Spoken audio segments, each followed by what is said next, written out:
बगैर चोट लगे जिस्म पे नील के निशान नजर आना या चोट के या जख्म के निशानात नजर आना जबकि आपको कोई भी चोट या जख्म ना आया हो, और 2 से 3 दिन के अंदर अंदर वो अचानक से निशान ख़त्म हो जाना। अजीज दोस्तों, ये नजर बद की निशानी या नजर बद की अलामत है। कुछ लोग इसको जादू या जिन्नात की भी अलामत लेते हैं। याद रखें कि जादू या जिन्नात की अलामत होगी तो आपके जिस्म के ऊपर कट के निशान लगेंगे, यानी बिल्कुल सीधा कट का निशान होगा और ऐसा लगेगा कि छुरी या ब्लेड की मदद से बिल्कुल सीधा कट लगाया गया है। जिस्म पे बगैर चोट लगे नीले कलर के निशान बनना या सुर्ख कलर के निशान बनना या जख्म के निशान बनना नजर बद की अलामत है। अब आप पे ये अलामत मौजूद है, इसका इलाज कैसे किया जाए और मजीद इस तरह की नजर बद से कैसे बचा जाए, तो अजीज दोस्तों आज की खसूसी वीडियो इसी टॉपिक पे बनाई गई है। आप ये अमल ज़रूर करें, हमारी गारंटी है कि अल्लाह पाक के हुक्म से आपको शिफा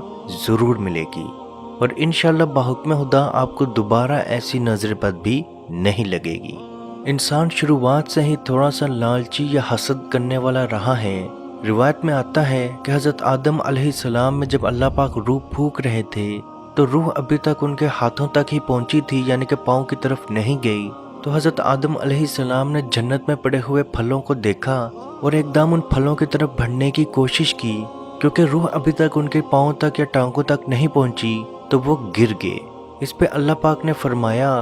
बेशक इंसान बहुत ज़्यादा बेसब्र है। इसी रिवायत से ये चीज़ पता चलती है कि इंसान बहुत ज़्यादा बेसब्र है। इंसान को जो चीज़ पसंद आ जाए उसको लेना पसंद करता है। अगर आप किसी की तरक्की या किसी की अच्छाई देखें तो अल्लाह से दुआ करें कि अल्लाह इसको भी नसीब कर और मुझे भी अता फरमा। लेकिन हज़रत अली रज़ी अल्लाह ताला अन्हो का भी कौल है कि इंसान जब किसी दूसरे इंसान के पास अपने से ज़्यादा हुस्न, अपने से ज़्यादा खुशी, अपने से ज़्यादा कामयाबी देखता है तो उसके दिल में हसद और लालच पैदा होता है, और वो हसद और लालच शैतान के साथ मिल जाता है और उसकी नज़रों के ज़रिए अगले के अंदर उतर जाता है, और इसी चीज़ को आम ज़ुबान में नजर बद कहते हैं।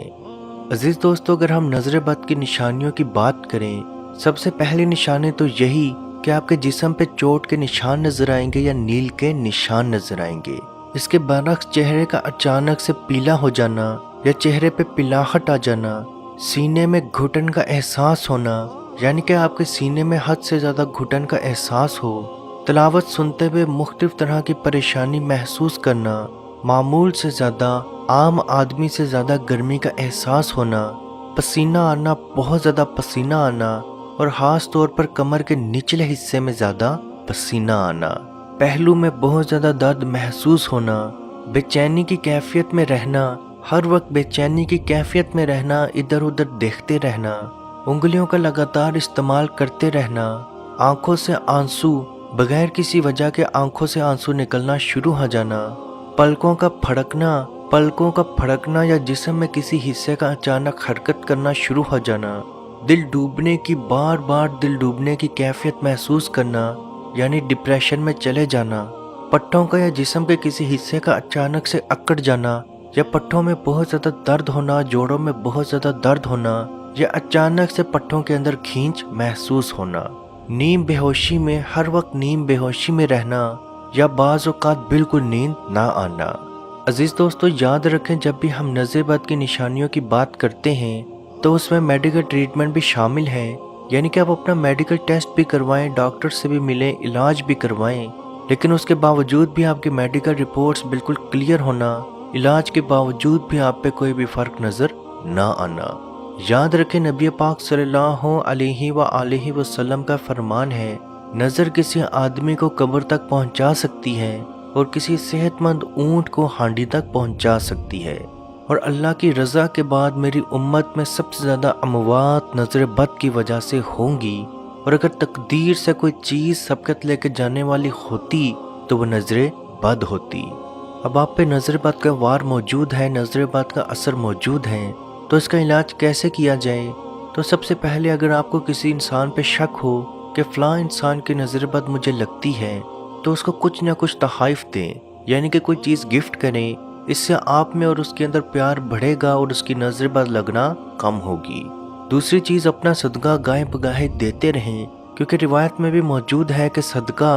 بلاؤں کو ٹالتا ہے۔ اس کے ساتھ ساتھ دن میں 3 مرتبہ یعنی کہ صبح، دوپہر، شام یا جتنی بار کر سکے حضرت جبرائیل علیہ السلام کا دم جو آپ صلی اللہ علیہ وآلہ وسلم پہ آپ علیہ السلام کرتے تھے، جو کہ بسم اللہ ارقیکا من کل شیء یوزیکا من حسد حاسد ومن کل عین اللہ یشفیکا، اللہ کے نام کے ساتھ میں تم پہ دم کرتا ہوں ہر اس چیز سے جو تمہیں اذیت دے، اور ہر حاسد کے حسد سے اور ہر نظر بد سے اللہ آپ کو شفا دے۔ اور عزیز دوستو، اس کے ساتھ ساتھ سورہ فلق کی آپ جتنی دفعہ تلاوت کر کے اپنے پہ دم کرنا چاہیں وہ کر سکتے ہیں، کیونکہ سورہ فلق کے اندر ہر طرح کے حاسد کے وار سے بچاؤ موجود ہے۔ آپ صبح اٹھیں 7 مرتبہ یہ دم بسم اللہ ارقیکا من کل شیء یوزیکا من حسد حاسد ومن کل عین اللہ یشفیکا، یہ دم 7 مرتبہ پڑھیں، اور 7 مرتبہ سورہ فاتحہ، کیونکہ نبی پاک صلی اللہ علیہ وآلہ وسلم کا فرمان ہے اس سورہ میں شفا ہے، اور 7 مرتبہ آیت الکرسی اور 7 مرتبہ سورہ فلق پڑھ کے دونوں ہاتھوں پہ تھو تھو کریں، یعنی کہ وہ پھونک جس کے ساتھ تھوڑا سا لعاب آئے یا نمی والی پھونک ہو، اپنے پورے جسم پہ یا جہاں بھی درد ہو وہاں پہ پھیر لیں۔ صبح کریں، دوپہر کو کریں، شام کو کریں، یا دن میں جتنی بار کرنا چاہیں وہ کر سکتے ہیں۔ یہ عمل آپ روز کریں، پوری زندگی کرنا چاہتے ہیں پوری زندگی کریں، اور جب بھی آپ کو نیا کپڑا پہنے اور آپ اگر چاہتے ہیں کہ اس کپڑے کے ذریعے آپ پہ کوئی نظر بد نہ لگے تو اس کپڑے کو پہننے سے پہلے 7 مرتبہ اعوذ باللہ اور 7 مرتبہ بسم اللہ پڑھ لیں۔ انشاءاللہ اللہ پاک کے حکم سے وہ کپڑا آپ کے لیے باعث برکت بھی ہوگا، اور اس کپڑے کو پہننے کے بعد آپ پہ نظر بد بھی نہیں لگے گی۔ عزیز دوستو، یاد رکھیں شفا دینے والی ذات صرف اور صرف اللہ پاک کی ہے۔ یہ عمل کرتے ہوئے اپنے دماغ میں بالکل صاف رکھیں کہ اس عمل کے بعد اللہ مجھے شفا ضرور دے گا۔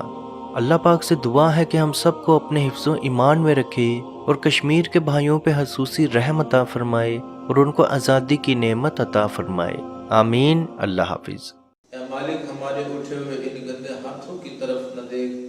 مالک اپنا رحم اور اپنا کرم فرما، مقبوضہ کشمیر کے مسلمانوں کو آزادی کی نعمت سے مالا مال فرما۔ اے اللہ، اس حال کے اندر جب کہ ان پر ظلم و ستم ہو رہے ہیں، اس قدر ان پر مصائب اور علام ہیں، اے مالک و مولا، اس ماہ مقدس کی مقدس گھڑیوں کا صدقہ اے اللہ کشمیر کے مسلمانوں کو آزادی کی نعمت سے مالا مال فرما۔ اے مالک، جو ان پر مصائب اور علام بارش کی طرح برس رہے ہیں، اے مالک تو اپنا خاص فضل اور اپنا کرم فرما،